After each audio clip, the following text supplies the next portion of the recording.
దేశంలోనే అద్భుత దివ్యక్షేత్రంగా యాదాద్రిని అభివృద్ది చేసేందుకు రూపొందించిన ప్రణాళికల అమలు పనులను వారం రోజుల్లో ప్రారంభించాలని ముఖ్యమంత్రి చంద్రశేఖరరావు ఆదేశించారు. నవగిరులతో యాదాద్రిని 1000 ఎకరాల్లో ఆధ్యాత్మిక ఆహ్లాదం పచ్చదనం వెల్లిసేలా తీర్చిదిద్దాలని స్పష్టం చేశారు. గుట్ట అభివృద్దిపై నివాసంలో 5 గంటల పాటు సమీక్ష నిర్వహించిన ముఖ్యమంత్రి చేపట్టాల్సిన పనులపై అధికారులకు దిశానిర్దేశం చేశారు.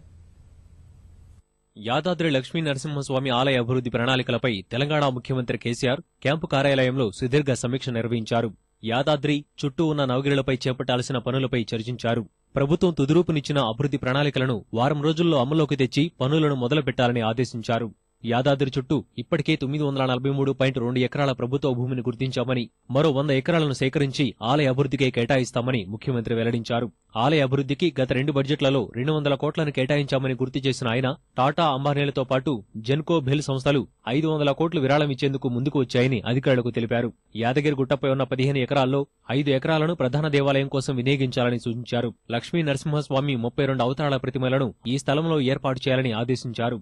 గుట్ట మొత్తం 180 ఎకరాల్లో ఉందని చెప్పిన కేసీఆర్, ప్రధాన గుట్ట చుట్టూ గిరి ప్రదక్షిణ రోడ్డుని ఏర్పాటు చేయాలని నిర్ణయించారు. గుట్టపైనే పుష్కరిణి, కళ్యాణకట్ట, అర్చకుల నివాసాలు, రథమంటపం, క్యూ కాంప్లెక్సు, వీఐపీల అతిథి గృహం, దేవుని ప్రసాదాలు తయారు చేసే వంటశాల, అద్దాల మందిరం నిర్మించాలని సూచించారు.